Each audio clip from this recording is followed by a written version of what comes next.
Hi, everyone. I do believe we are live.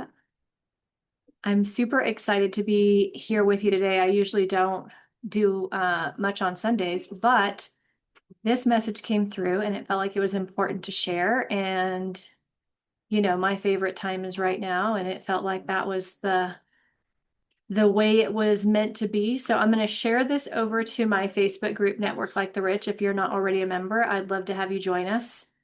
Super dynamic group. And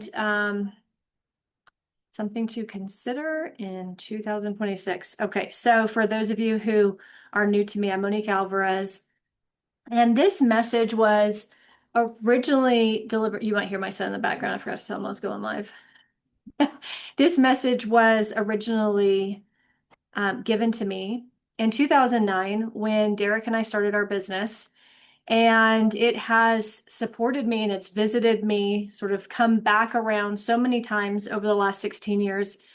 And it's really timely for right now. And it's something for us to consider as we gallop into 2026, because this is a year where we have about a month, just under a month before we switch into the year of the horse.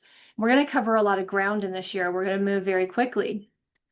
And so, one of the things with a fast moving year, or when we cover a lot of territory, is that we want to set our sights, we want to set our feet, we want to be completely dialed in.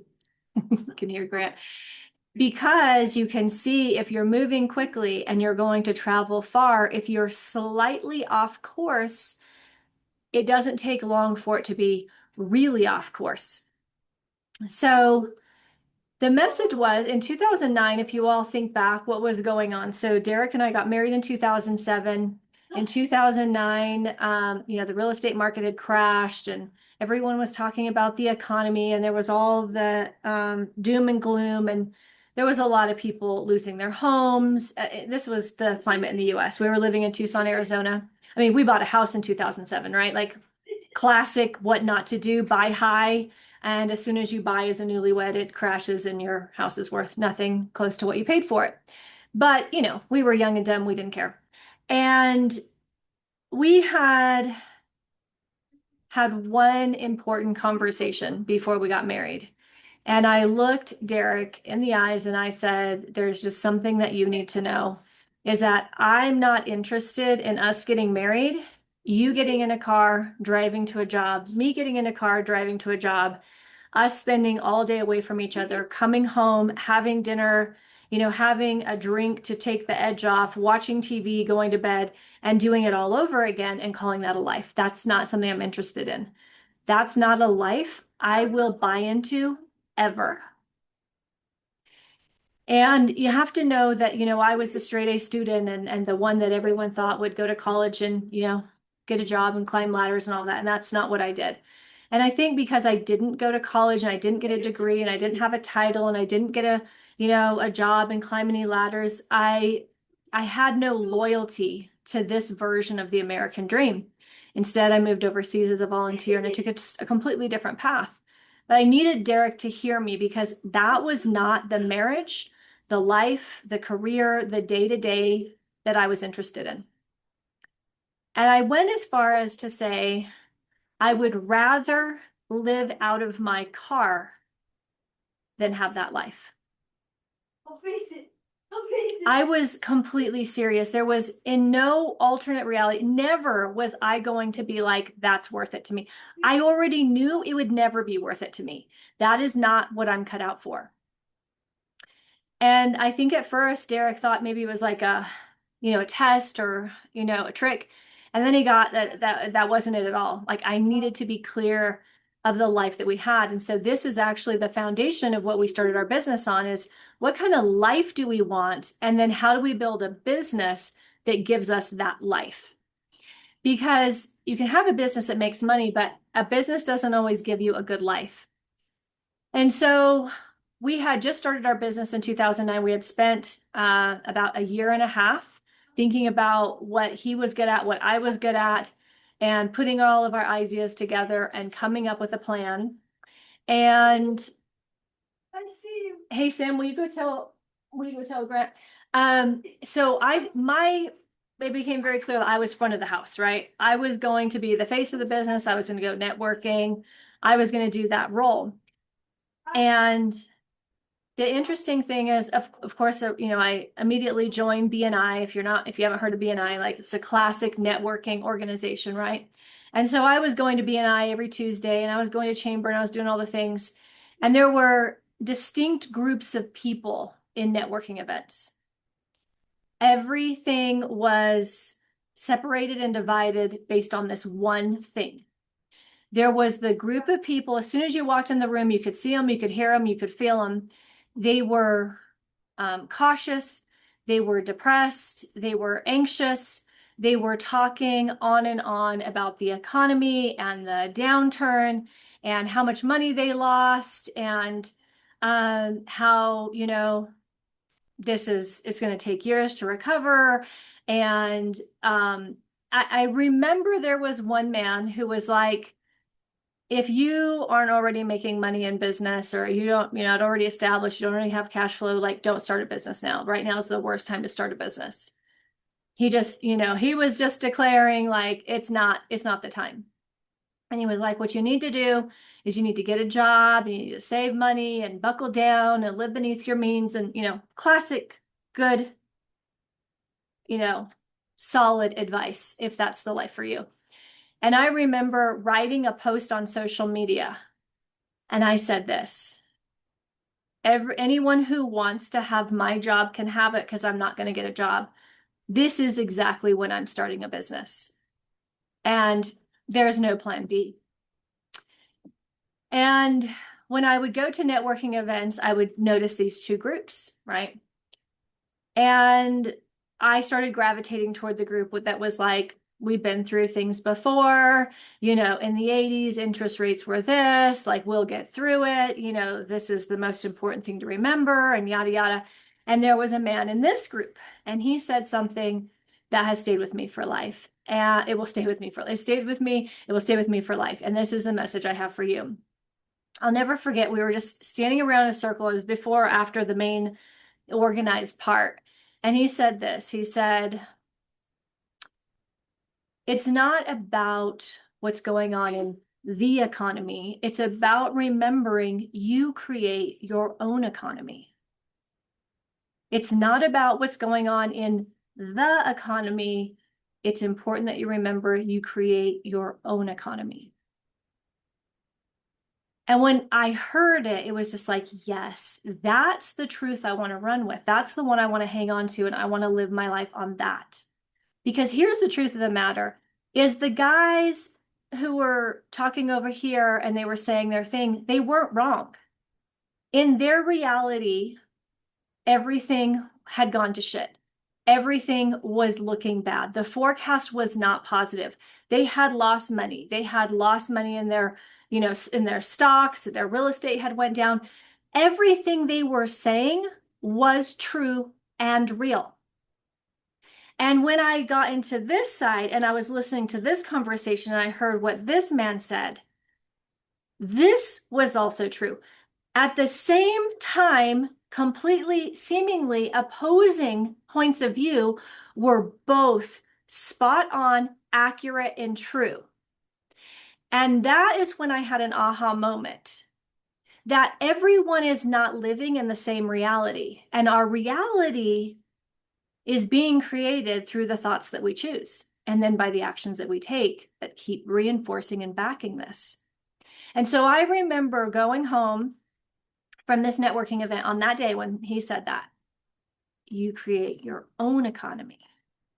And I decided I wasn't going to spend any time having conversations with these people, not before the event, not after the event, not for, pop buys, not for coffee chats, not for lunches, not for anything. I was not going to spend any time with these people because while they were saying what they were saying was true, and while that was their experience and that was their reality, I did not want it to become my reality.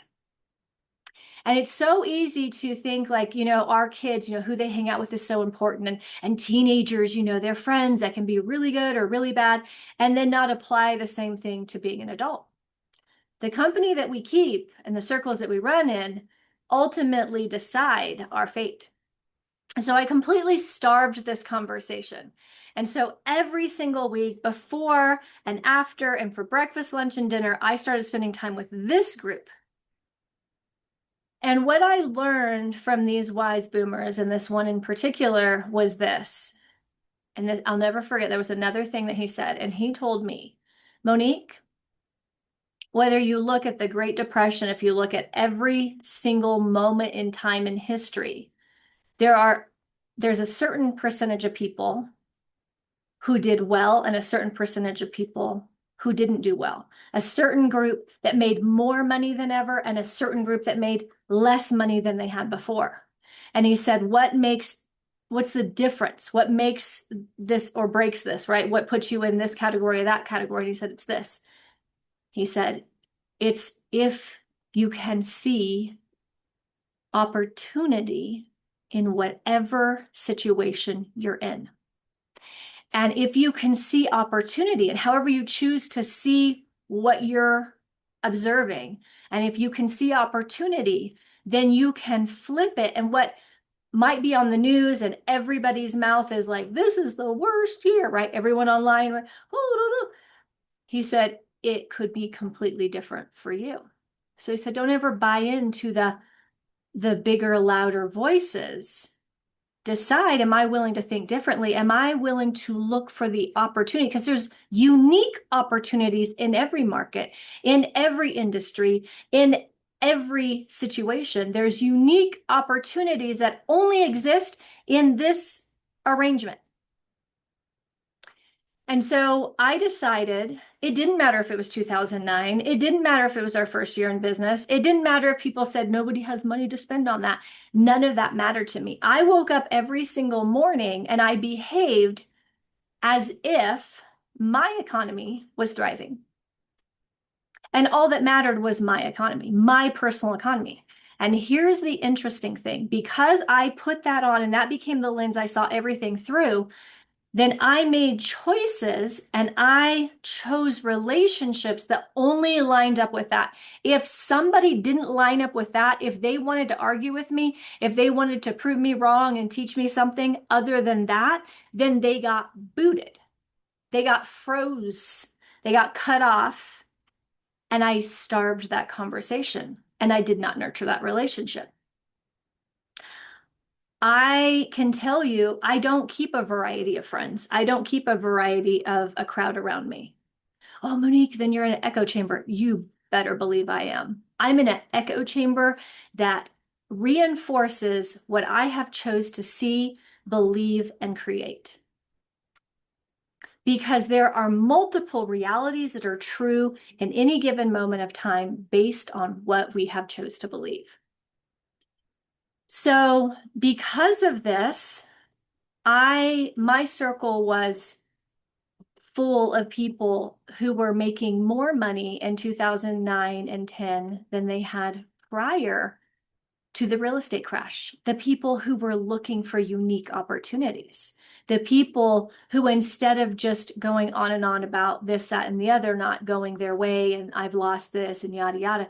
And these people got innovative. And they actually came up with new ideas that didn't exist 5 years before, and they sped ahead.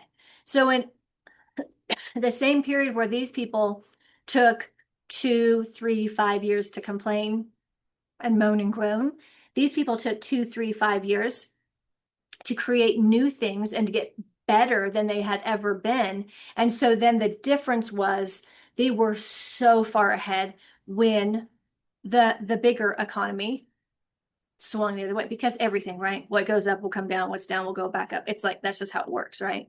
Nothing is permanent or stagnant. Nothing's static.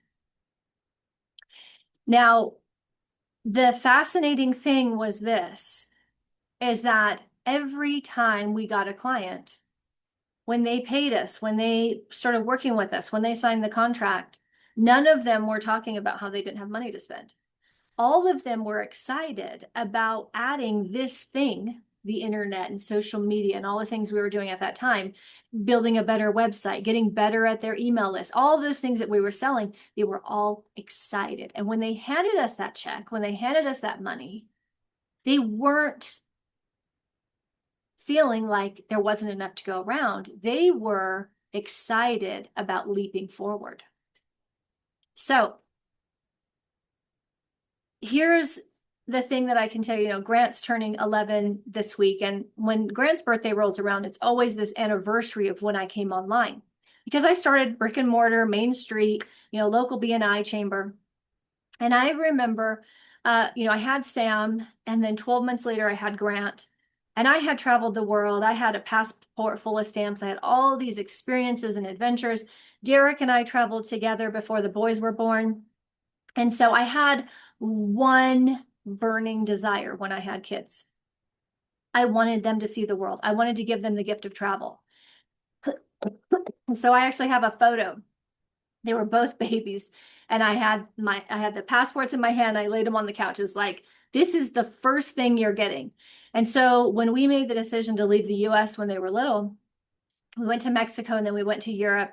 And when we made that decision, I knew that the only way I knew how to do business, which was face-to-face, meeting people face-to-face at networking events, taking them to breakfast, lunch, and dinner, having coffee chats. That's the only thing I knew. It's the only way that I had figured out how to get a check. I'm dating myself when I say that, but that was the only way I figured it out. I knew I had to upgrade this. I had to change it. I had to learn new skills. And it only made sense that the internet was my place, right? So I had to figure out how to translate the conversations that I had face-to-face, one-on-one individually, or at a networking event. I had to figure out, how do I do that through this screen? How do I do this on social media? How do I do this in groups of people, in Facebook groups? How do I do it to, all my friends and followers on social media? And this is what I can tell you. Okay, so this was 11 years ago. I came online, and you want to know what the conversation was? Similar to that networking group where I saw these two groups forming, right? I'll never forget, like, somebody had told me about Facebook groups. And that was like a whole revelation, because I could find groups based on different interests. Like, first thing I did was follow or join a group for families who traveled full time, right? And then I was like, oh my gosh, there's 36,000 families that are traveling or want to travel. Like, I'm not the only weirdo, right? And then I started thinking, I need to use this for business groups and entrepreneurs, and I need to find groups where my clients are most likely hanging out. And there was a handful of conversations and groups that people kind of put themselves into.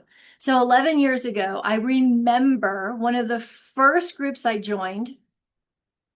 I want to say it was like, women's entrepreneur group or women helping women. And there was somebody who had started a conversation in the group. It got a lot of attention. I think it had like 1,100 comments on it.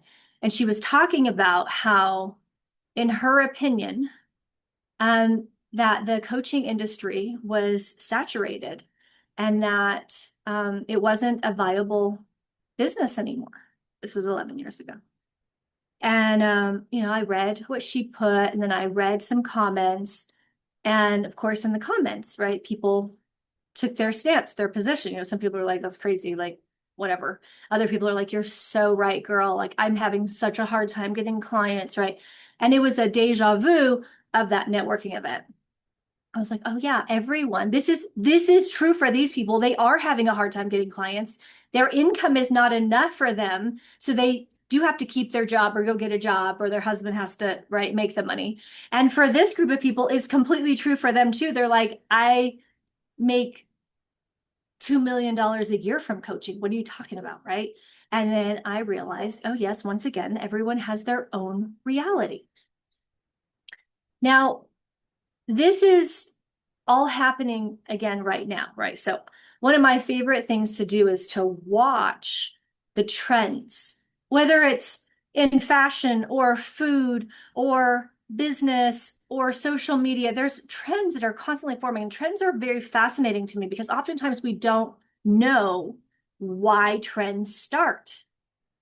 It's like, why, right? So one of the things I find fascinating right now, have you all noticed that dill pickle is really hot, right? It's the time to be a dill pickle. Like you can get dill pickle cashews, you can get dill pickle chips, you can get dill pickle everything. Like dill pickle cotton candy, for God's sake, right? Dill pickle is having its moment. Why is dill pickle trendy right now? Why is it popular? No clue. Why has dill pickle chips not always been a thing? No idea. Can't tell you.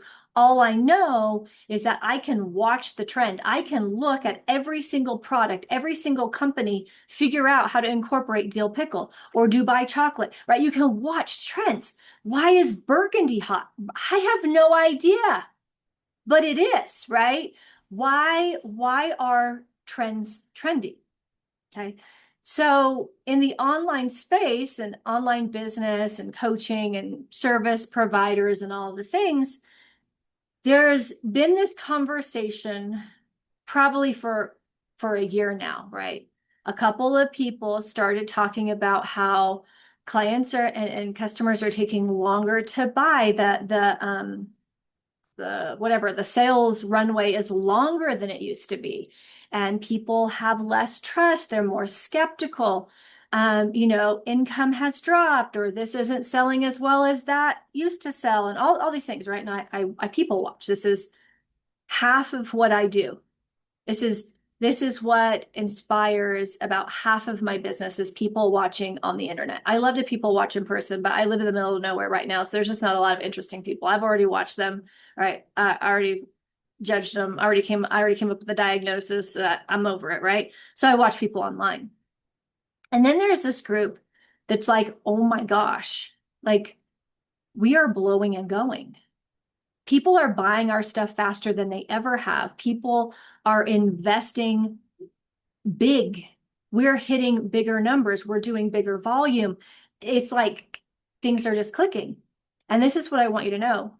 Both are simultaneously true. There's a group of people, their sales are down, and people are not wanting what they're putting out right now. And it's taking them a lot more steps and conversations and all of that to make sales. And then there's a group of people that what's true for them is they do a post on social media and they get a dozen clients. They get 100 payment notifications. They get 500 payment notifications in a month. Both are true.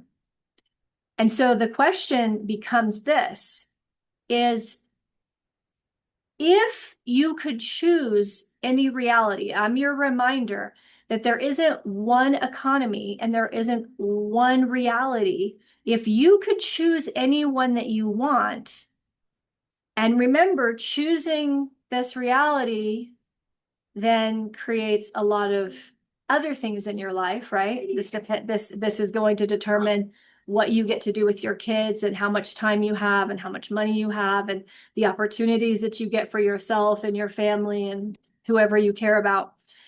If you could choose any reality, which reality would you prefer, keeping in mind they are all true and they're all possible? Which one would you prefer? Would you prefer to come and hang out with this crew and join into that conversation and add your experience to it and reinforce it? Or would you like to add yourself to this group or any other number of groups? Which one would you prefer, keeping in mind a year that has this much fire and this much energy and this much movement and momentum? Which one would you prefer? Which one is going to actually give you what you want? And are you completely clear on what you want and what you think you have to do to get what you want? Because it's all true.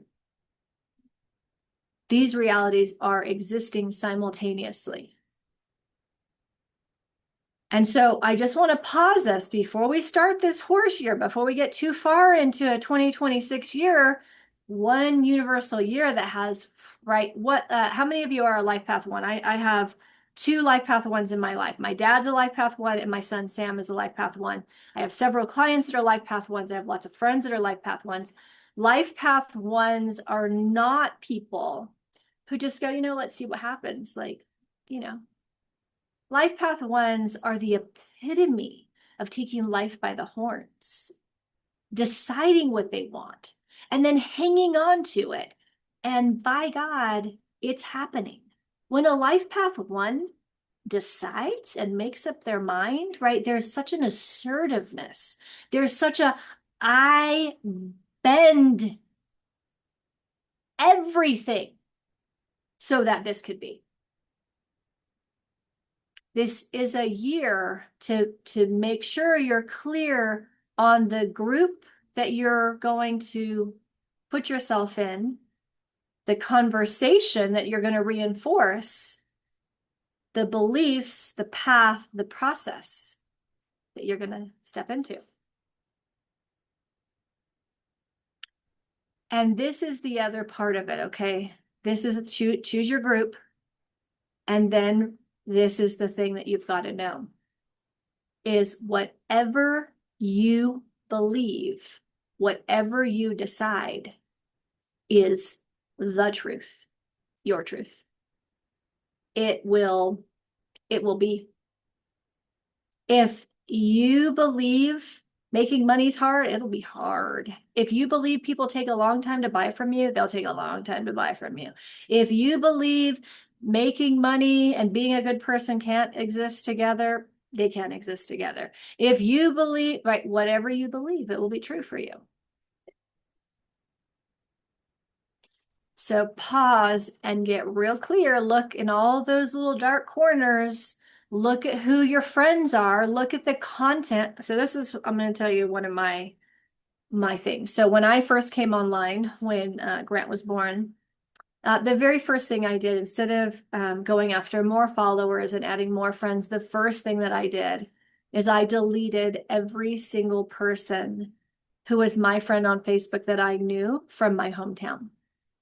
And this is the reason why, is because I knew their perspective, their beliefs were not what I was choosing.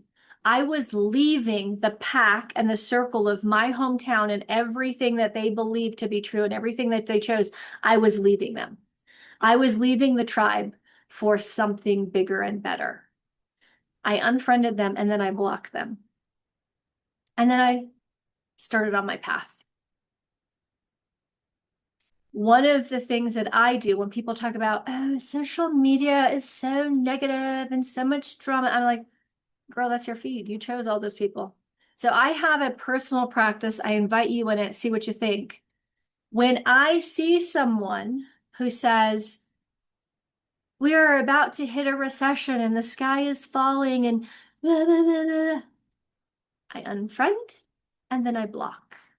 And the reason I block, and I go remove them from my group as well, the reason I block is because what I've learned over the last 11 years is the internet is a very small place. I'm going to bump into them again. I might accidentally send them a friend request, or they might send me a friend request, and I might accidentally accept it. And their belief systems and their words and what they post on social media is not something I want to be a part of. And so then they got to go. Every time someone bashes the coaching industry, let me just go ahead and say this, right? This will get me a few unfollows right here, so it'll clean up my feed on its own. I don't bash anything that I'm a part of. Yeah. It's like, if this is the industry I've chose, then I just do everything in my power to make a positive contribution to it. But I don't see the need in me spending a lot of time sitting on a high horse and going, well, they're doing it wrong. And I don't like the way she does it. And that other person, and da, da, da, da, and this is what's wrong with the world. This is what's wrong with this industry. That's what's wrong with her. That's what's wrong with that. I don't feel the need to spend any of my time or energy in those conversations. And what I can tell you is when you're making money and you're serving clients and you're living a good life, why would you engage in that conversation? So then that shows you the people who are engaging in those conversations aren't making money, aren't serving their clients, and they're not living a good life. And so they need to have those conversations to create the reason and the explanation why I can't make more money in my business and I can't get clients because that person has ruined the industry and that person's making me look bad. And because that person did that, now somebody's second guessing me. No, no, no, no. It's actually not that at all. So there is no economy or industry. There's just your economy and your contribution in it. There's just your business and your decisions, your beliefs and your actions. Nothing else matters. Literally, the entire world could be pointing that direction, saying, that's forward. And you could say, that's forward, and march, and that will be forward for you. You, with your own choices, carry more momentum than everybody else. There is absolutely nothing that can stop you except for you. So keeping all this in mind, how do you want to gallop into 2026? Are you solid? Are your feet planted? Are you 100%? Because if you're 98.2 over time and down the road, it's gonna veer. Get so dialed in on the money, bullseye. There's no economy you can't make money in. There's no situation that you can't thrive in unless you decide otherwise. All right, have a wonderful rest of your Sunday. I'll see you soon. Bye.